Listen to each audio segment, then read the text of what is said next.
Eu tenho uma pergunta para você nessa noite.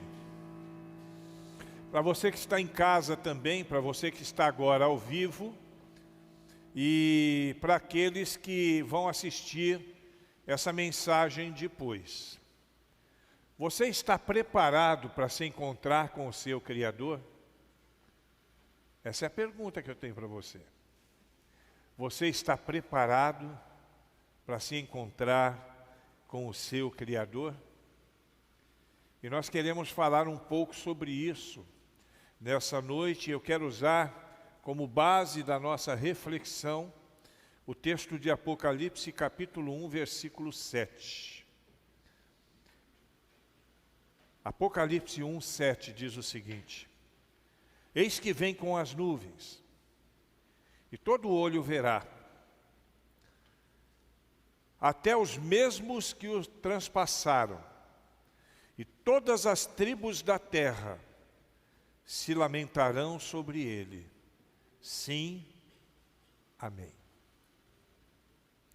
Eu falei sobre a volta de Cristo não há muito tempo aqui, e esse é um tema que deve estar sempre presente nas nossas reuniões. A importância dessa temática é muito grande. Nós começamos esse culto hoje falando exatamente isso: Jesus Cristo voltará. E eu quero dizer para você que isso é um fato. Isso não é um fake. Isso não é místico ou não é mito, mas isso é um fato. Jesus Cristo voltará. E é importante nós sermos lembrados que as coisas deste mundo, todas as coisas deste mundo, um dia chegarão ao fim. Não tem para onde correr. As nossas atividades, os nossos relacionamentos, os nossos projetos, tudo isso um dia vai acabar. Mas não podemos nos esquecer que a nossa vida estará para sempre com Cristo. Essa é a nossa esperança. Essa é a maior esperança do crente. Diz o apóstolo Paulo que se nós crermos em Cristo somente para essa vida, nós somos de todos os homens os mais dignos de pena. Se nós acreditamos em Jesus somente nessa dimensão tão curta de vida, nós falamos isso hoje pela manhã, quando fizemos uma reflexão no Salmo de número 90, sobre a brevidade da vida. Se nós esperamos em Deus apenas nessa vida, nós somos certamente os homens mais dignos de pena que existem. Porque é importante nós pensarmos sobre esse assunto e não perdermos de vista que Ele, Cristo, é o personagem principal da história da nossa vida. Não tem ninguém mais importante do que Ele na nossa vida. Eu amo a minha esposa, eu amo meus filhos, eu amo meus netos, mas existe alguém que eu amo mais do que a minha esposa e meus filhos. Existe alguém mais importante na minha vida do que minha mãe, do que meus irmãos. E esse alguém é Jesus Cristo. Ele precisa ser o personagem principal da nossa história. Não tem para onde correr. Ele é o motivo de tudo, irmãos. Tudo que nós temos, mesmo que nós sejamos ateus, agnósticos, que nós não tenhamos uma fé pautada em Deus, seja qual for o nosso pensamento a respeito de Deus, Ele é o responsável de tudo. E nós precisamos entender isso. Ele é o começo e Ele é o fim de todas as coisas. Tudo começou com Ele. E tudo vai se desdobrando com Ele. E no final estaremos com Ele também para sempre. Ele é o nosso amado Jesus Cristo. E isso tem que ser um discurso para nós que somos evangélicos, maior do que apenas um sentimento ou um pensamento. Ele é o nosso amado Jesus Cristo. É por Ele que vivemos, porque dele, por Ele e para Ele são todas as coisas. A Ele, pois, seja dada a glória eternamente. A Deus toda a glória, toda a honra e todo louvor. É por Ele, com Ele e para Ele que estamos aqui. Não existe nada, irmãos, absolutamente nada na nossa vida que deva ter mais importância do que a nossa relação com Ele.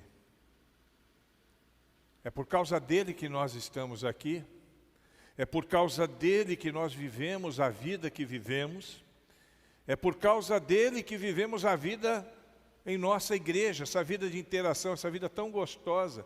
A igreja é uma família. Nós somos uma família, nós temos contratempos? Claro que temos. Às vezes nós temos algumas dificuldades, obviamente que temos. A igreja é uma família. E é por causa dele. E pensando nisso tudo, nessa ocasião, no final dessa assembleia tão maravilhosa que nós tivemos, tão relevante, tão importante, nós queremos contrastar nessa noite e comparar a primeira vinda de Jesus ao mundo com a sua segunda vinda, já que isso é um fato. A segunda vinda é um fato. E nós queremos contrastar isso neste nosso culto. Aliás, se você não veio à Assembleia, você perdeu, viu? Foi muito bom. Quem esteve aqui, os jovens ontem deram um show para Jesus aqui, né? Um show para Jesus Cristo, uma coisa linda. Alguém vai dizer, não, para Jesus não tem show, tem culto. Só que o nosso culto foi um show para Jesus Cristo.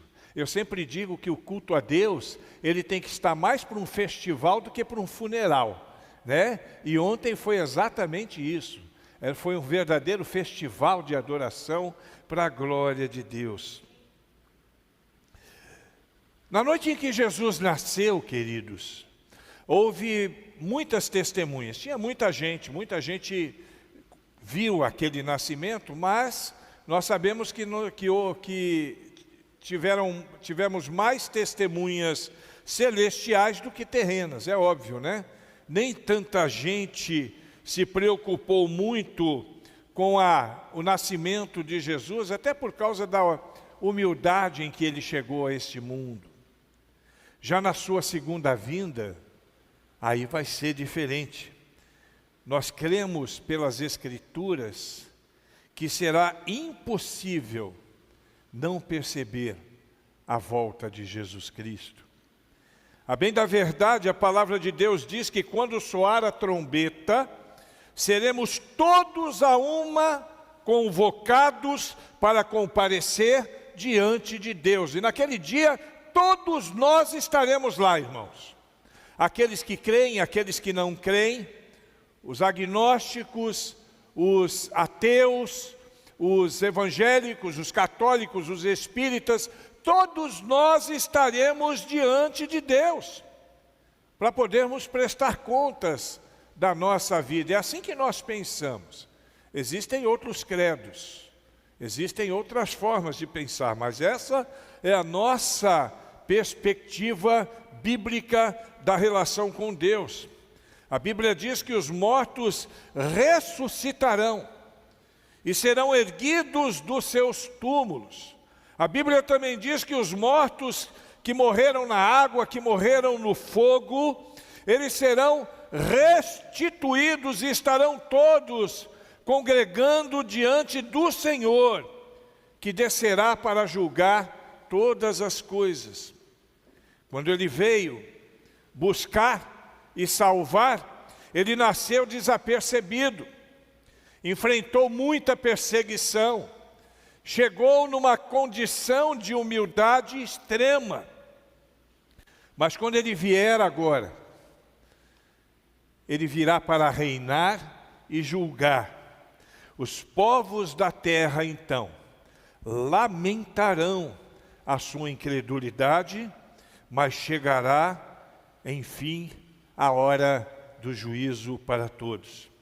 E eu quero ver com vocês nessa noite, em contraste com a primeira e a segunda vinda de Cristo, quais são as diferenças, o que é que nós podemos aprender na primeira vinda que se aplica na segunda, e qual é exatamente a diferença dessas duas vindas, para que possamos compreender melhor a volta de Cristo.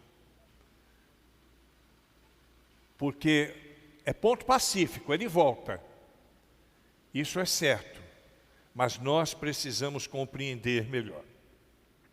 E por isso, então, nós vamos pensar em alguns pontos que eu quero falar nesse momento. Em primeiro lugar, se na sua primeira vinda houve muita humildade e, digamos assim, quase segredo, né?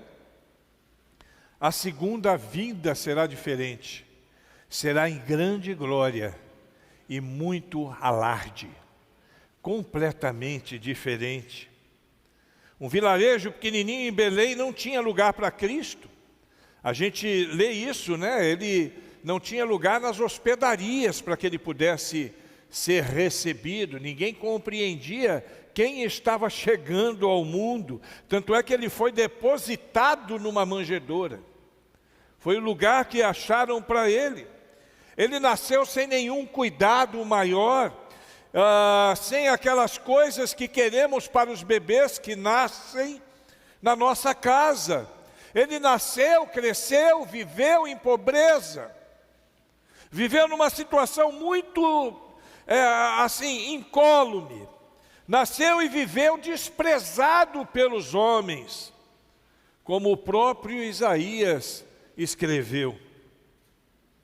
Aquele foi um tempo, a primeira vinda de Jesus, foi um tempo de muita humilhação. Hoje, o Senhor Jesus não está humilhado, Ele é exaltado, glória a Deus. Pelo menos nós aqui exaltamos o nome do Senhor Jesus. Ele está exaltado e será exaltado para sempre. E Ele reina e reinará em glória para sempre. Em glória, diz a palavra de Deus, Ele virá. Mateus 24, 30, nós lemos. Então aparecerá no céu, no sinal do Filho do Homem, e todas as tribos da terra se lamentarão. E virão o Filho do Homem vindo sobre as nuvens do céu. E verão o Filho do Homem vindo sobre as nuvens do céu, com poder e grande glória. Essa é a segunda vinda. Essa é a segunda vinda. Até hoje Jesus ainda é meio que humilhado no mundo. No último carnaval que tivemos lá, antes da pandemia, houve alguns exageros, inclusive cristofobia, com a figura de Cristo nas pistas de carnaval. Nesse agora não foi diferente, não. Foi a mesma coisa. Muitas pessoas tratam Jesus e tratam a obra de Cristo como se precisasse de complemento, porque, segundo alguns, essas obras não são legítimas. Outros ignoram a sua mensagem como se fosse nada mais do que uma simples filosofia para pessoas fracas e emocionalmente débeis. Muitos pensam assim. Alguns chegam a dizer que Jesus e Deus são muletas para aleijados sociais. Eu já ouvi isso. Outros ainda que é o contrário. Ao invés de Deus ter criado o homem, foi o homem que criou Deus, para poder justificar algumas coisas que são justificáveis, porque tem muita gente que diz e que acredita que Deus não existe, que Jesus é uma figura não histórica, mas o Jesus histórico é real. A arqueologia prova o Jesus histórico. Nós sabemos disso. Jesus ainda é humilhado e desprezado no mundo de hoje. Mas tanto o texto de Mateus quanto o texto de Apocalipse dizem que haverá lamento. Quando Jesus voltar, os dois textos dizem, haverá lamento. Você sabe por que haverá lamento?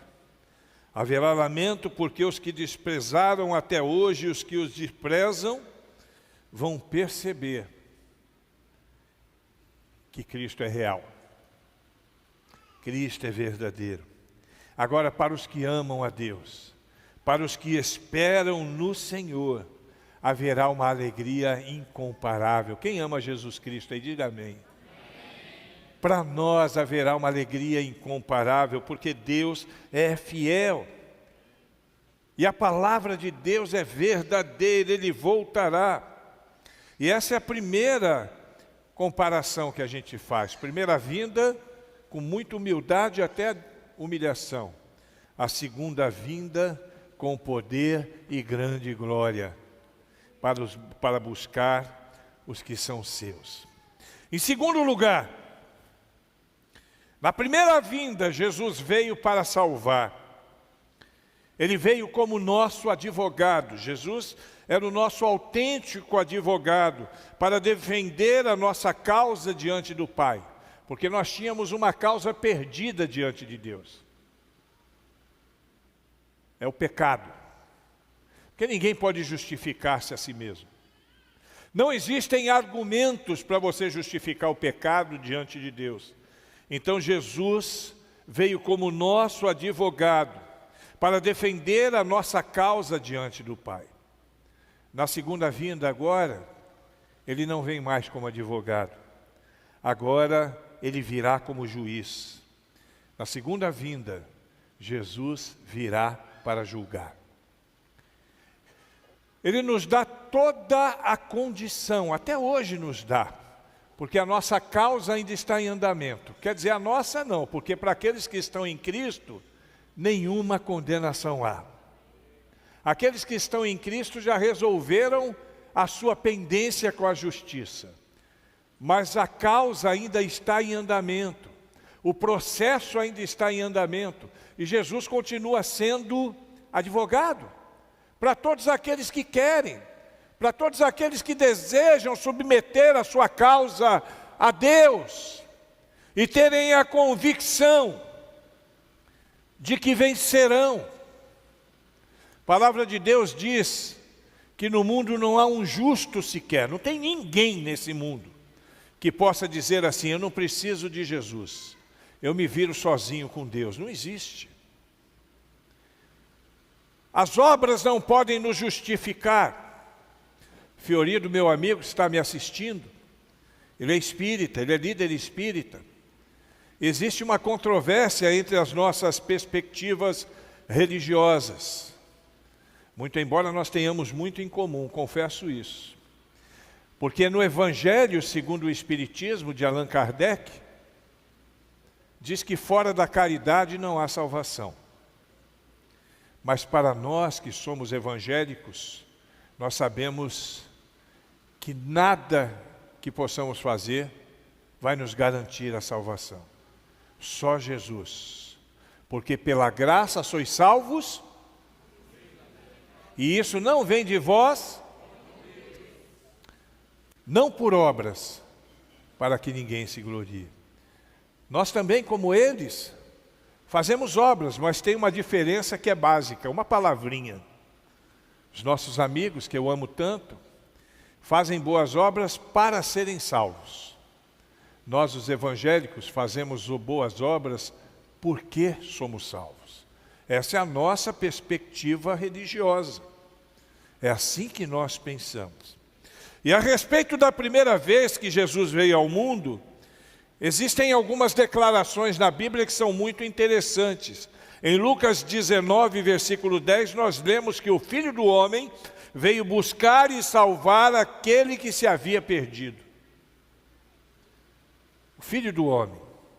Já o apóstolo João, que é o discípulo amado e companheiro de Cristo, já na sua velhice, ele escreve na primeira carta de João, no capítulo 1, no versículo 2, na parte A, o seguinte: a vida se manifestou.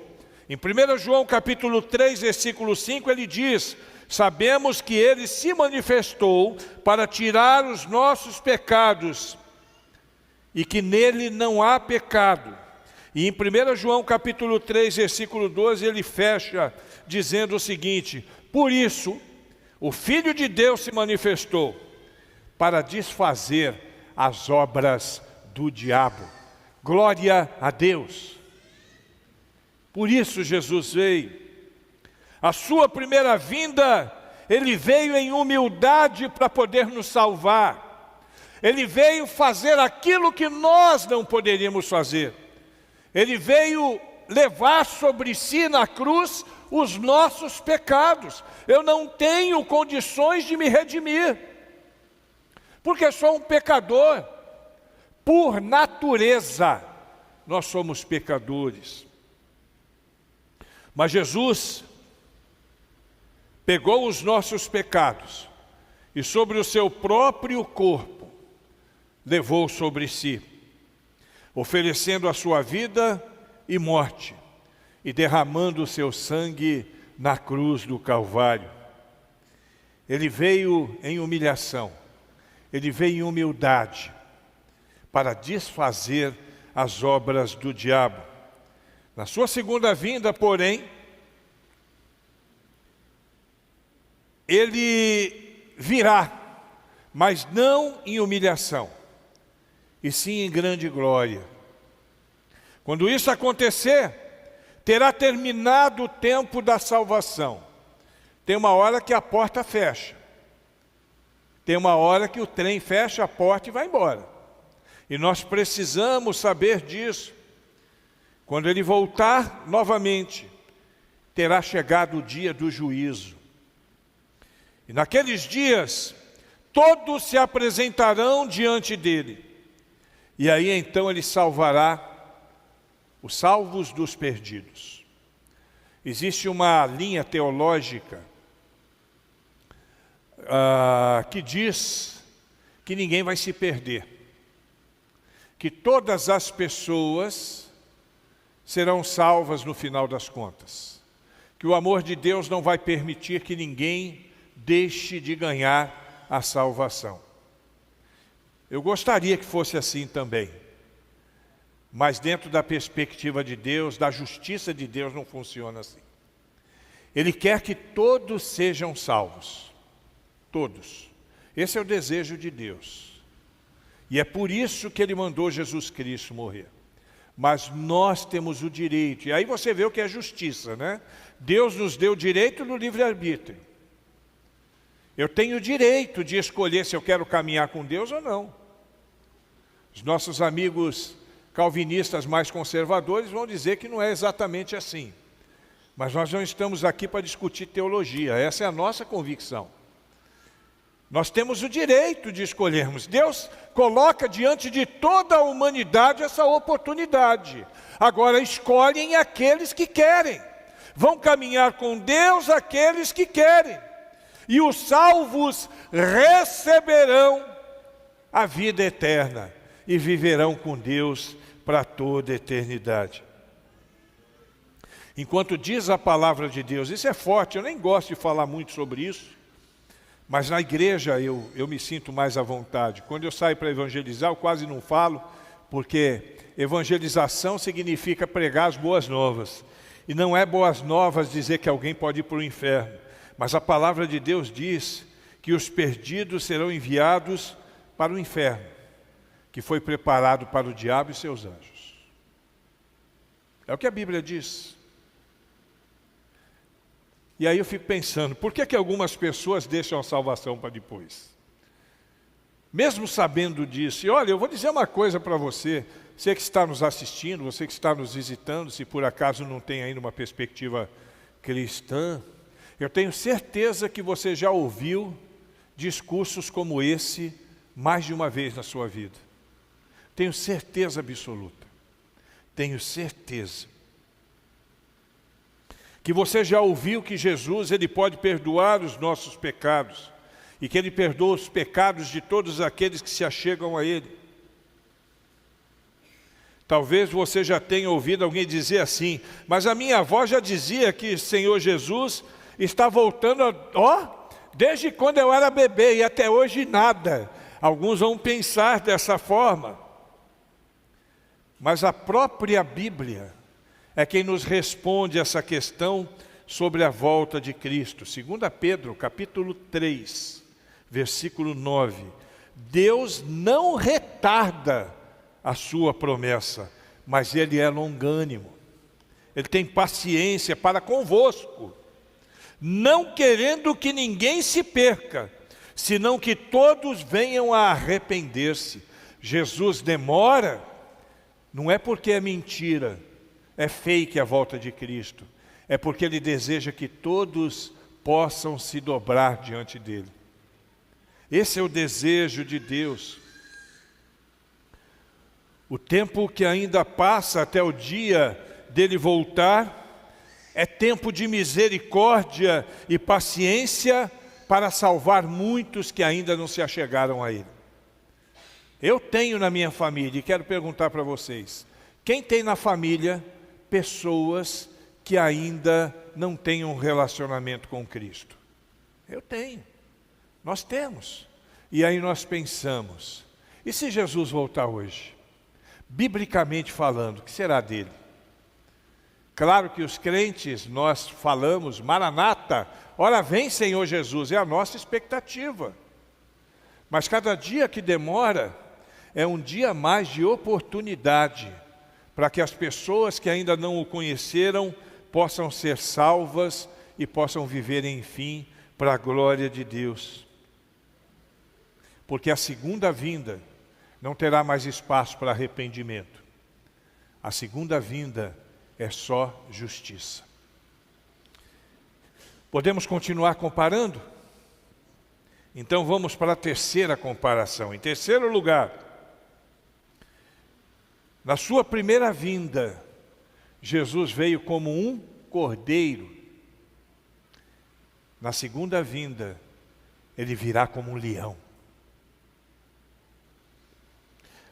Novamente nós vamos ser auxiliados pelo apóstolo Paulo para enxergar essa comparação. No dia em que Jesus foi ao Rio Jordão para ser batizado, isso lá em João capítulo 1, versículo 29, João o Batista o viu de longe, esse é outro João, né? Ele o viu de longe e disse: esse é o Cordeiro de Deus que tira o pecado do mundo. Ele reconheceu Jesus como Cordeiro. E por que a figura do Cordeiro? Você já parou para pensar?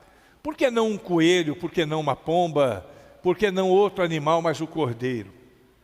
Primeiro, porque o Cordeiro, ele demonstra a docilidade do Salvador. Ele é um animal afável, é um animal receptível. Eu nunca mexi com cordeiro, mas quem cria cordeiro sabe disso. Ele é um animal manso. Então é uma comparação bacana para isso. Segundo, porque cordeiro pela sua submissão ao Pai. Ele é obediente até a morte. Dizem os criadores de cordeiro que os cordeiros, eles obedecem o seu pastor o tempo todo. Eles entendem um assovio do seu pastor, um comando do seu pastor. E terceiro, essa é a figura mais importante do cordeiro, porque quando Jesus morreu na cruz, como cordeiro, ele cumpriu o sistema sacrificial do Antigo Testamento. Eu já falei sobre isso aqui. Naquele tempo, o povo judeu, para que alguém pudesse pagar os seus pecados, ele substituía o seu próprio sangue pelo sangue de um cordeiro. Ele entregava um cordeiro, aquele cordeiro era sacrificado, e o sangue do cordeiro derramado no altar representava a morte daquela pessoa que ofereceu, porque o salário do pecado é a morte. Jesus Cristo, como cordeiro, ele cumpriu essa figura. O seu sangue derramado nos justifica. porque o sangue de Jesus Cristo purifica o homem de todo o pecado. Em sua primeira vinda, Jesus, o Filho de Deus, veio como um cordeiro. Ele veio dócil e obediente para sofrer o sacrifício, o suplício, em lugar de nós, que hoje somos seus remidos. Mas quanto à sua presente exaltação e o vindouro reinado, o mesmo João, aliás, o João, agora que escreve Apocalipse, diz o seguinte, Apocalipse 5:5. E disse-me um dos anciãos: não chore, eis aqui o leão da tribo de Judá, a raiz de Davi, que venceu, para abrir o livro e desatar os seus 7 selos. Agora a figura de um leão. E por que um leão? Porque um leão é o rei na floresta. O leão ele vence todos os seus inimigos. O leão não tem predador natural. Não é verdade? O leão é quem comanda ali onde ele está. Porque o leão, pelo seu poder imenso, ele é incomparável. É claro que é uma figura. Jesus é muito mais do que um leão, mas é uma figura. Porque um leão, por ser o antigo emblema do povo de Judá, representa ali o rei para aquele povo. E por último, leão por se assentar sobre o trono de Davi e reinar para sempre sobre todos os homens. Um cordeiro quando veio na primeira vez, um leão quando retornar. Essa dualidade sem contradição é a de que o caminho pelo qual ele se tornou o capitão e rei de todos nós foi a sangrenta cruz do Gólgota. 1 Pedro capítulo 1, versículo 11, na parte B nós lemos: testificando os sofrimentos que a Cristo havia de vir e a glória que se lhe havia de seguir. Quando fazem filmes sobre Jesus, você certamente já assistiu muitos, eu também. Nós vemos quase todo o tempo o filme falando da sua humilhação. É assim que se desdobra. Mesmo na pobreza, Jesus era alguém distinto. Os filmes terminam sempre com uma cena muito bonita. A cena da ressurreição. Essa é a terceira comparação. A primeira foi como um cordeiro obediente e sacrificial. A segunda vinda como um leão triunfante e vencedor. E por último, para concluir a nossa reflexão dessa noite, a primeira vinda de Cristo traz a salvação para todos os homens. Na segunda vinda de Cristo, Ele vem buscar os que são salvos. Aleluia. Na primeira Ele veio trazer a salvação. Na segunda Ele vem colher os seus frutos. Essa é a quarta e última comparação e é de vital importância para todos nós, para cada um de nós. Na primeira vez o Senhor Jesus veio ao mundo para trazer uma grande salvação. E também para enviar a igreja ao mundo para pregar esse evangelho.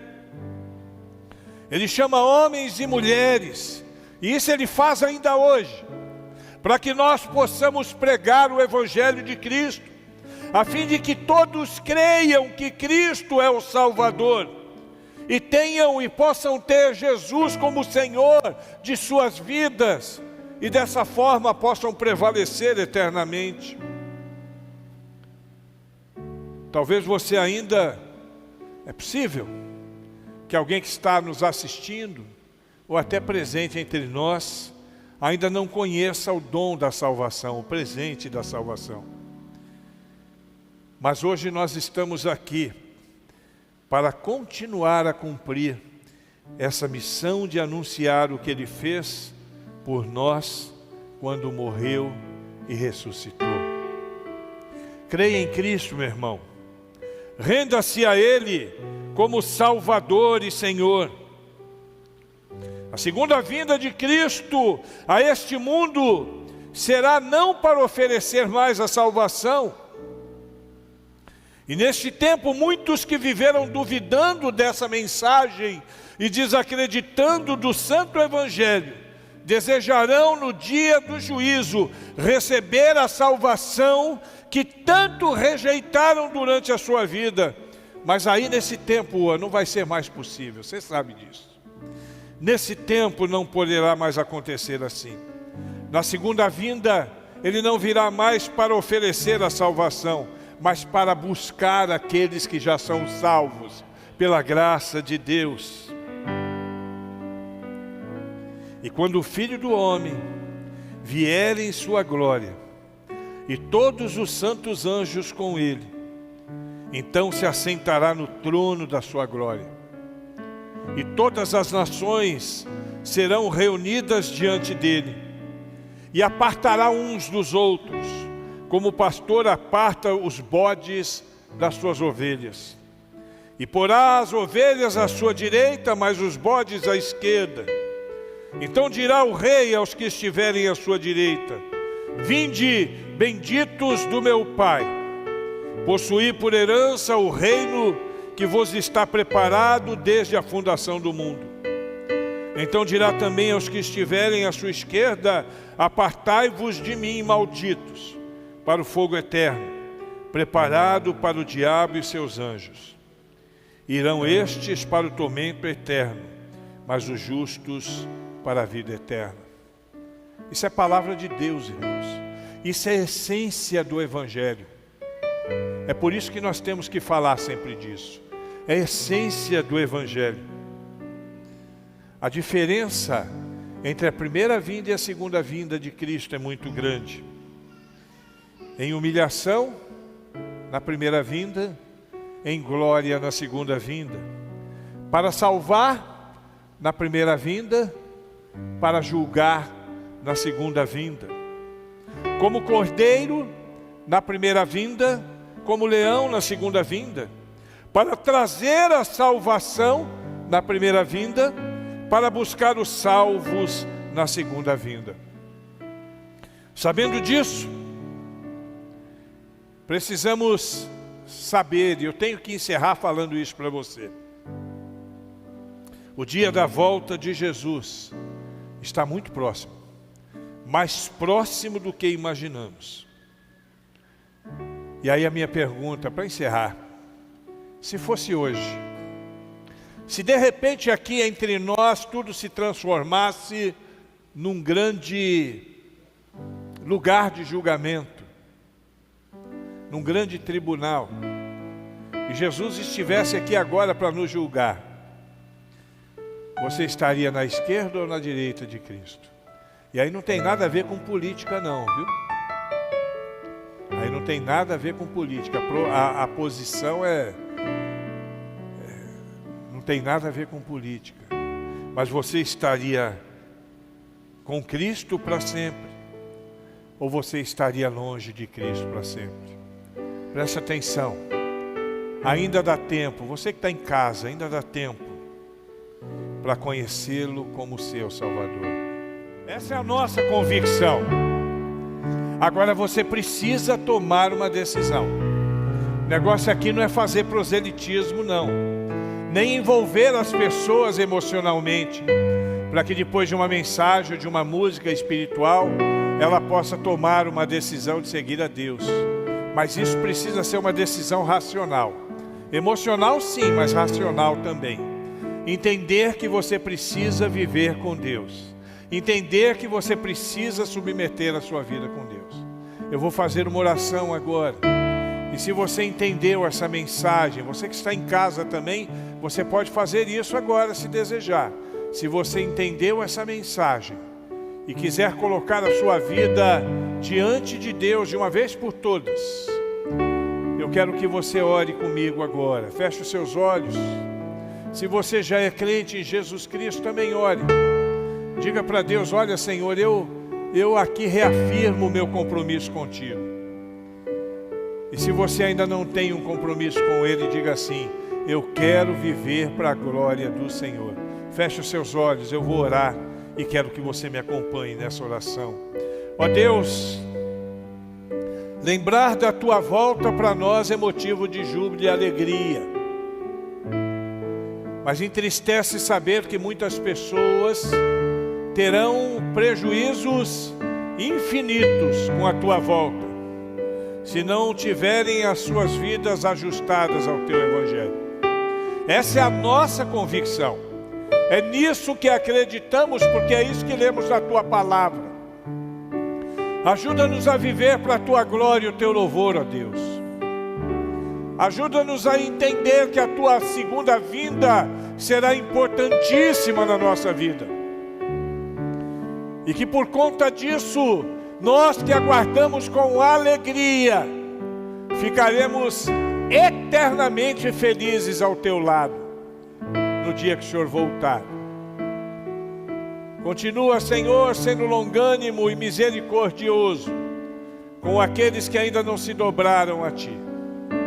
E permita, Senhor, que todos possam reconhecê-lo como Senhor e Salvador e ajustar as suas vidas para a sua glória e seu louvor.